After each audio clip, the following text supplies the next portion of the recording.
Guys, dahil po sa bagyong Ragasa na darating, ito ay galing sa Pilipinas sa pangalang Nando. Kami po ngayon ay mamimili at kitang-kita nyo naman pilang-pila ang mga tao sa bilihan ng itlog. Itlog lang yan guys. Kaya ito, para wag maggutom sa loob ng bahay na pagstay ng ilang araw, kailangan mag-panic buying. Ganito po talaga dito sa Hong Kong, talaga nagpa-panic buying kapag may darating na mga bagyo. Panic buying tayo guys. Picture, picture.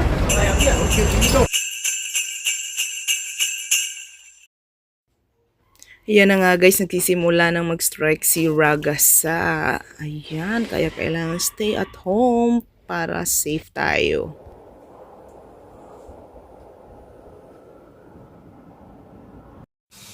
At habang bumabagyo sa labas ng bahay guys, nakita nyo naman po payapa dito sa loob. Kaya naman itong aming alaga, bago po itong alaga ko.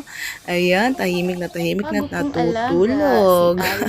Talaga naman ang cute ng mga adorable puppies na ito. 2 months, 3 months pa lang po sila. Pero ang lalaki na nila. Ayan, kahit na ako'y matutulog na, ayan, gusto pa nilang sumama. Napaka-sweet naman ng mga alaga na ito. Ang aking mga bagong alaga, bagong dating dito. Praise God, natapos na rin po ang bagyong Ragasa. Kaya eto, nakita niyo naman po ang daming mga natumbang puno. Natanggal na po ng mga street cleaners dito. Yan nga po pala yung street cleaners dito sa Hong Kong. O yan, balot na balot sila upang wag silang pumitim, mainitan masyado. Yan, marami ding natumbang puno. Pero mabilis po ang kanilang mga aksyon. Talagang naglilinis agad-agad sila after ng bagyo. Kaya malinis po talaga ang dadaanan. Babalik sa dating ganda. At ito na nga, dahil sa malamig ang panahon, humigop ng sabaw. Hello, good evening guys! It's 12 a.m. in the morning but we are still working. Oh, tapon-tapon ng basura. Oh. Dahil may party. Ang basurahan namin malayo, dun mismo sa may bus stop. Hindi, bato lang. Bato. Yung mga, dadali lang namin yung mga recycle na mga bote para na doon ilalagay sa tamang lalagyan. Sa tamang lagyan. Uso pa kasi dito ang segregation. Kailangan mahigpit na pinapatupad. Pwede pa ma-recycle. Mahigpit na pinapatupad. O, diba? Saan kaya Malamig makita? guys. Pero ano, hindi naman nakakapagod kasi mayroong kapalit. May kapalit na biyaya. Pag may kapalit na biyaya, okay lang yung pagod. Hindi na natatabunan yung pagod. Natatabunan yung pagod ng ng biyaya. Na tumataginting. Hindi pala tumataginting kasi hindi siya makalansing. Kasi magaan, papel. Ano lang to? Ito mga ano ng itlog. Itlog dyan. Egg. May lunggo ka bila. Ayong aga da sa tanan na mo. Mayong aga da sa tanan sa taga ng mga Ilonggo da sa may Pilipinas sa Bacolod. Ari pa kami kayod kalabaw kami diriya. Biskan kapoy kung may may kaayuhan. Kapoy man basta may kaayuhan, ayos lang na iya. Ayos na iya. Daw na ni bago man kuya ba na Ilongga ta subong ya. Hindi mo kuya pagamonon ka Bicol tinala ko sa may intindihan. Talo guys, talo pag nagbicol ako wala talo to. Talo gid kuya. O di ba inaaliw lang po namin sarili namin. Saan ka pa nito makakita? Ay para hindi ba lang mapatyagan ng kapoy haw? Mailonggo na lang kuya. Mailonggo, Bicolana ako guys. Meron pa pala. Bicolana po ako guys, pero ako yung mag-iilongga. Dahil Ilongga kasama ko. Mahirap na ako mag-Bicol eh. Mahirap kung ako pala mag-Bicol. Matutulala ang aking kasama. Sarap sa pakiramdam na nakalakad palabas. Grabe naman trabaho natin to dito sa abroad. ang ganda daw sa abroad, pero tingnan mo, yung iba tulog na, himbing na natulog.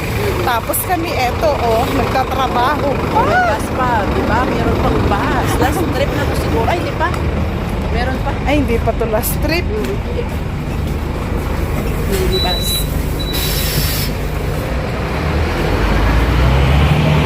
See you guys! Hanggang dito na lamang po ang aming video clip for tonight. Ito yung basurahan Ito po namin. yung masura namin yan. Kailangan Ito, punong-puno na po kasi gabi. Ito yung ilalagay namin ng mga buti ng mga wine glass. Saan ba dito yung wine glass? Hindi. Ay, ito. Ay, ito yun. Bottle. Pero kailangan, ano yun natin, baka mamaya. Akin na akin naman. See? Meron pa dyan. Mga ano Plastic. plastic. Ito. Metal yan. Metal. Ay, metal ba to? Yan, plastic. Ito yung plastic bag. Muna. Ang sipag. Sipag. Ngayon lang to, nasipagan. Ngayon lang. Ay, ba't ang plastic nilagay ko doon? Ay na, Ayun lang masipag. sipag kami ngayon. Ngayon lang kami Ngayon masipag. lang. Kasi naka ano ba to? Ano tawag to? Biyaya. Biyaya. Biyaya ng mga ito na.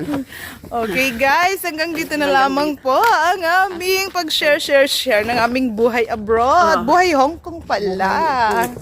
OFW Hong Kong! Shout out sa mga patuloy na nanonood sa aking channel, Rose the Overcomer. Sa inyo dyan lahat. Ayun nga pala, magandang umaga na pala ngayon. Hindi na pala ngayon gabi. Oo. Magandang umaga na ngayon. Good morning. Kaya, Good morning and good night.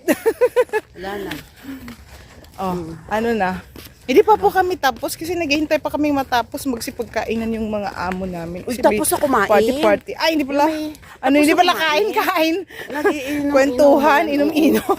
Kaya, nihintay namin para ano, matapos. Magliligpit Magliligpit pa po kami. kasi kami ng mga lamesa, upuan. Para bukas, kahit anong oras para kami bukas. magising bukas, at least, wala na kaming babalikan na trabaho.